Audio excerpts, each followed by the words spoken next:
Who is Damas? I think that's how you pronounce the name. If not, that's the way I'm going to pronounce it.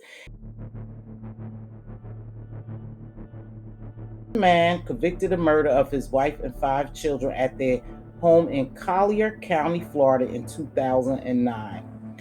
Damas was born in Haiti on July the 2nd, 1976. Damas had a stable family life and was influenced in his youth by domestic violence and poverty.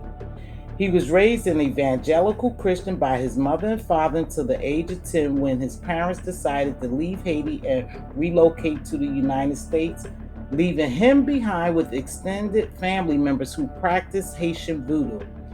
Damas identifies as an evangelical Christian.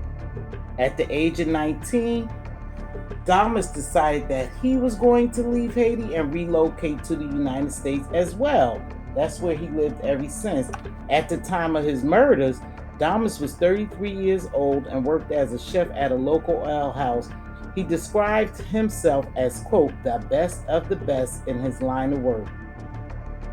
In January 2009, 8 months prior to the murders, Damas was arrested for domestic violence battery against his wife Gerline, whom he had been with for 12 years. The incident arose over Damas' suspicious of unfaithfulness on the part of Gerline. In a statement made to the U.S. Marshals, Damas divulged to them that on Wednesday, September the 16th, 2009, him and his wife Gerline was having a conversation and she brought up the topic of divorce that evening. Damas stated that the conversation became frenzied, and at that point he said to his wife, "Divorce me? I'll blank you. I'll blank kill you." Wow. The following morning, Thursday, September the 17th, 2009, Damas followed Gerline to work for her 5 a.m. shift at Publix to make sure, quote, she was really there. Another argument ensued when she discovered that Damas had followed her. Damas stated that the conversation the night before kept lingering in his mind all day, causing him to become increasingly angry over the subject. Damas reported to work that evening, but clocked out after working only 2 hours, saying that he couldn't work because he wasn't feeling well and he had a pounding headache. Damas would later tell agents that at that time, bad spirits, quote, bad spirits and voices were telling him that his wife would leave him. After leaving work, Damas arrived at a local supermarket where he purchased a Berkeley fillet knife, a roll of silver duct tape, and a pack of gum. When Damas went home that night, his wife didn't speak to him.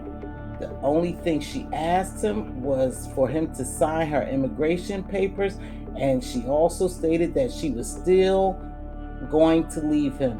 It was then that Damas grabbed the knife, tied her with rope, and duct taped her mouth. Damas told the U.S. Marshal from that point he couldn't remember anything else after that event. The only thing he said that it's bad, it's criminal. When agents asked Damas did he have any help in committing these crimes, Damas said that he did have help from, quote, a visible spirit, but not an actual physical person. Damas asserted that his actions was carried out as a result of a hex that was placed on him by his mother-in-law and or co-worker of his.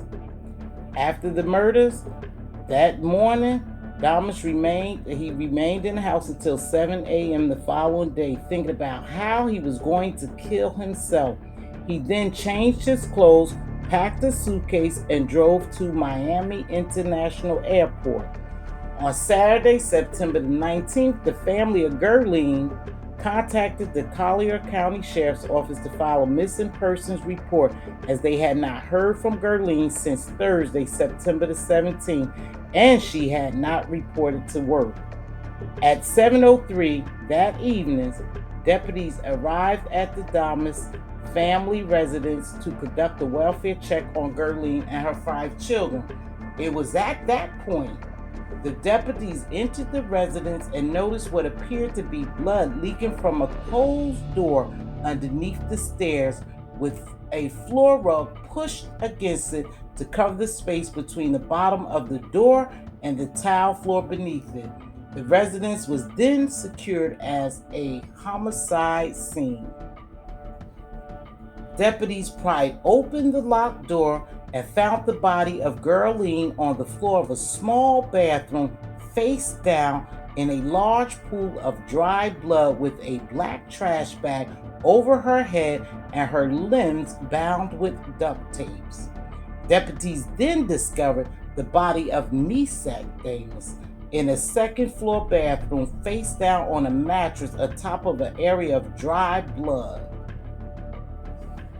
As they proceeded to go upstairs, upon entry into another second-floor bedroom, deputies discovered the body of the remaining 4 Damas children, 2 on the bedroom floor beside each other, 1 on the bed and 1 on a mattress on the floor of the bedroom.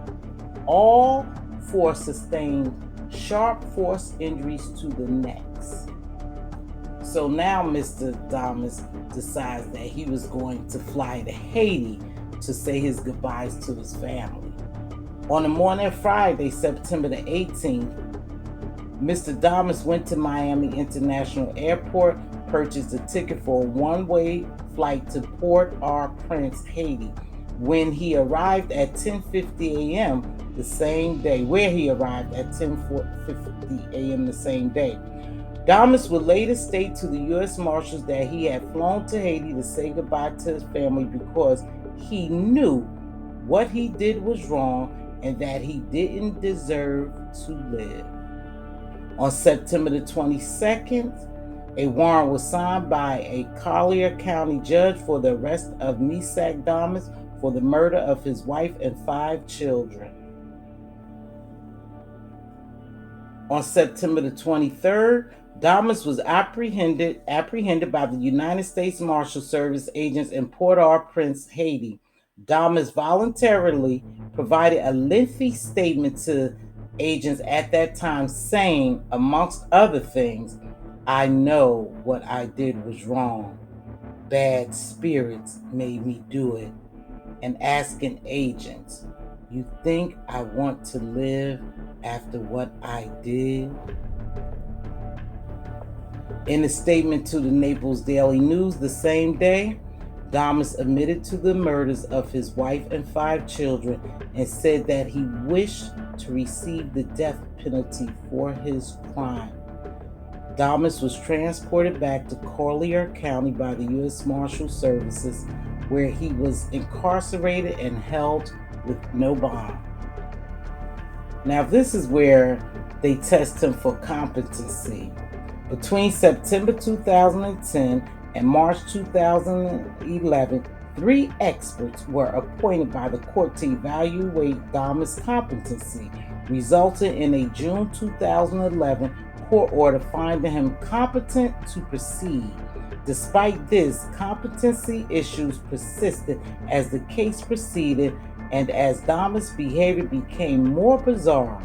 Damas was then re-evaluated and found incompetent to proceed on March 19, 2014 by a court order which cited a substantial likelihood that in the near future the defendant will inflict serious bodily harm on himself or another person as evidenced by recent behavior. Additionally, the order stated that Damas' condition has substantial probability of responding well to treatment with the goal of restoring his competency to proceed in the reasonably foreseeable future. It was at that time he was committed to the custody of Department of Children and Families and referred to a mental health treatment facility where he was admitted in April 2014. Now, in October 2014, his competency was found to have been restored by a court, stating that the facility records noted Damas was aggressive, manipulative, and deceitful, and would engage in cooperative behavior when necessary to get something he wanted, as well as describing Damas as, get ready, you guys, grandiose, preoccupied with his own self-worth, entitled, and wants to be admired by others, lacks empathy, and arrogant. Sounds like a narcissistic person to me. Reports further state that Damas had the ability to engage in inappropriate behavior, and his refusal to do so at times is a volitional choice and not a symptom of mental illness. Real narcissistic, right? We know those type. Having found that his competency had been restored, Damas was set back on track to proceed to court. So this is some of the behavior he displayed in court. While being held in custody, Damas rejected his legal name and took on a moniker of his own, making COG an acronym meaning Child of God. Damas also refused to eat or shower for long periods of time. At least one reported instance involved Damas going without showering for over 30 consecutive days. Woo! Local news sources reported that the smell coming from Damas' cell was so bad at times that it made other inmates physically ill. Damas routinely refused deputies' orders and was the subject of numerous disciplinary actions by jail staff, including at least one incident wherein Damas was sprayed with pepper spray after hiding under his bunk. His court behavior often became a spectacle and attracted much media attention. On August 2010, his court appearance involved Damas singing aloud until his lawyer and the presiding judge told him to calm down. He ceased until the hearing was almost over, but then began again with the outburst. Damas was routinely transported by multiple jail deputies to and from his court appearance, at times secured to a safety restraint chair for the safety of the staff.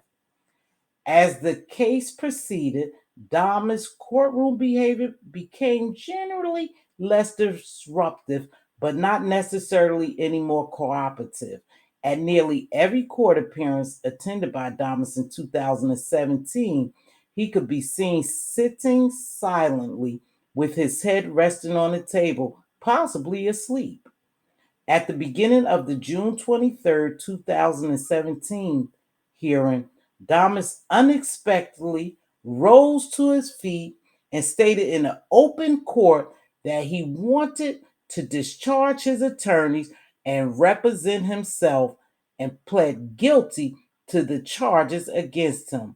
At a later hearing on July 21st, 2017, to determine his ability to adequately represent himself and enter a guilty plea to 6 capital felonies, Damas again became uncooperative, making rambling and disjointed statements to the court.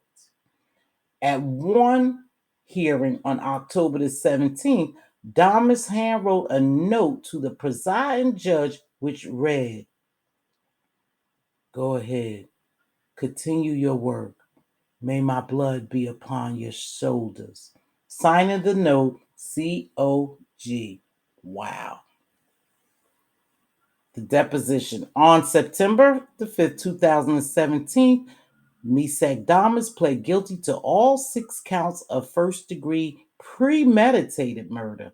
Sentencing was deferred until October the 27th, 2017, when Collier Circuit Judge Christine H. Greeter sentenced Mz.Damas to concurrent death sentences on all 6 counts.